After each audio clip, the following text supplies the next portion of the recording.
required to go back, not unless they decide as a homeowner to do any significant changes to the exterior of their home. Mr. Mayor, now, if there was any property that was proposed for exterior work, whether it be a result of fire damage or desire of the owner, it would be subject to the design standards if adopted. Just want to make it, regardless of whether it had aluminum siding on it from 1960, if it was the owner came in and said requested to replace the siding, to change the siding, it would be subject to the design standards. Even if it was one of the ones that was asked to be removed? If it's included in the designation, it would be subject to the design standards. Right. Anything that's, right now, if we stay with this boundary, anything within this boundary. Okay. And then if you decide to exclude the churches, then of course it will be excluded from guidelines.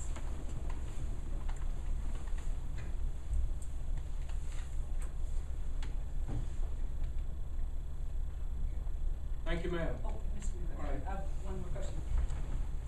We talked about it at length as far as the urban code and some of the properties, of course, not being in the urban code now, but if they were to change ownership or change use, is there a possibility in thinking about the churches and especially the house, etc., that if one day they were to sell the property and it were to be transitioned into another use, those buildings demolished, and is there something to protect the neighborhood or the residential units from something like that to happen? For example, the church and the other property completely demolished and a multi-unit building built there. At this time, if we decide to exclude the churches, at this time, no, we do not have nothing that would prohibit them from demolishing. Also, we wouldn't have anything that would give them a guidelines in terms of what the new construction should look like. So that would, at this time, no, if they're excluded, then no, we will not be able to prohibit them from demolishing, or we will not have new. So the zoning standards will apply based on the maximum. The basic zoning. But that would be based on setbacks, that wouldn't be based on design or demolition. Thank you. May I make another comment, please? No, ma'am. Hearing's closed. And number 8, resolution. A, approving the transfer of funds between various community development projects. Presenter, West Brothers, Neighborhood Service Director. Good evening, Mayor White, council members. Staff would like to recommend the reallocation of certain community development block grant funds that are either inactive or unexpended and move them to our land banking citywide account. We have approximately $67,000 in unexpended administrative funds that we'd like to move over there, as well as about $1,200 from an old project called Pearl Street intersection that has been completed. So that's how much we got left over? That's about a total of $68,000 that we'd like to reallocate into our land banking citywide account and use that to purchase sites and make acquisitions in future redevelopment. We're asking the city council to approve a Any resolution for questions, that. Mr. Brown? So moved. Second. All in favor? Aye.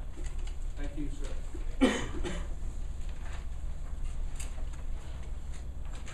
Number 9, other business. Water infrastructure design contract to Midtown Heights project. Presenter, West Brothers. Again, I'd like to ask your approval on a engineering contract with Sinclair to provide the engineering, civil engineering services for infrastructure in the Midtown Heights project. Okay. This is Warford Street here. Over here is Integral Solutions and corner of Forest and Warford. This is phase 1 of our Midtown Heights redevelopment area. We've acquired about 18 acres over the last several years. It all belongs to the city with the exception of those little outlets there. We're proposing at this time to just do the infrastructure in order to provide a road and make it desirable for future development. We are working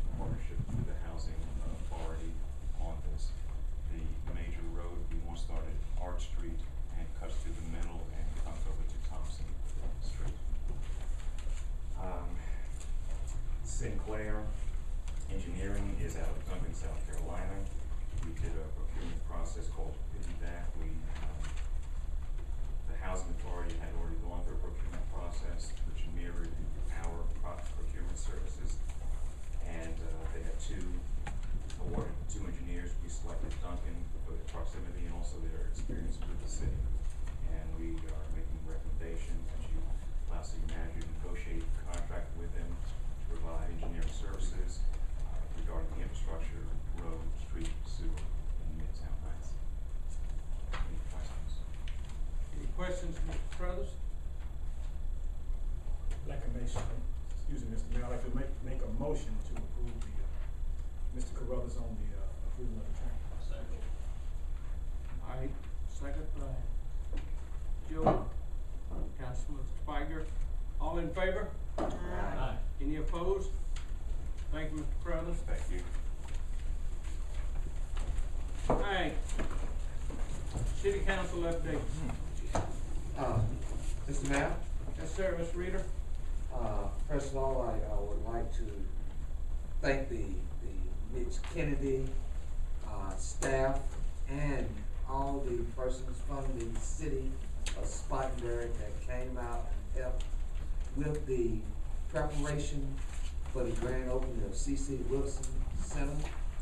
I walked in there on, was it Thursday afternoon or Friday afternoon, and Sunny cold, they had her on her hands and knees, putting wheels on refrigerators and kind of blowing up balloons, and so it was a great and fine time and how people come together for the grand opening. We had that on Saturday past. Ladies and gentlemen, if you haven't been over to the new C.C. Wilson Center, I advise you to stop by and come in and visit that center. It's a center of none other in this region. So I want you to come and stop by and visit. We got the health and wellness room. We have a senior lounge. We have a basketball court. We'll have a swimming pool opening pretty soon. A team room, meeting rooms. So we're gonna have a lot of things going on there. And I want to thank the council members that came out and participated with us on that day. Some of you had other things that was going on. I understand you're very busy. And Linda, we're glad to see you back there. You've been kind of under the weather. But what I would like to present to the council is it's a picture, Matt, of the new C.C. Wilson Center that I would like to present to the city council for your effort and hard work and that your influential decisions on going ahead with the upbuilding of this center. We have some plaques for you too. You walked out once that was there, you didn't get to receive your plaques, but they're somewhere here in City Hall as well, and we'll be getting those plaques to you. But once again, thank you for everything that you've done, for your support, and that supporting this new C.C. Wilson Center. This is just the beginning. We hope to do the same thing on the north side of town and throughout the city of Spartanburg. So, Mayor, I want to present you with this, and thanks everything and everyone for everything that you've done.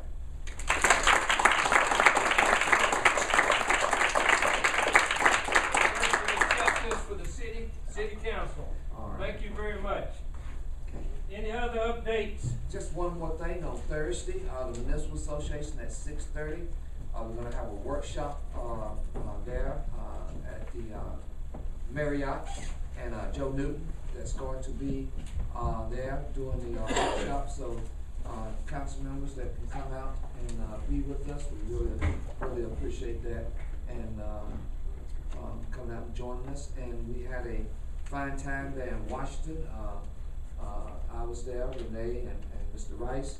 It was probably one of the better ones that we have been to in a good little while. And so there was a lot of information, a lot of things going on, and I'll be putting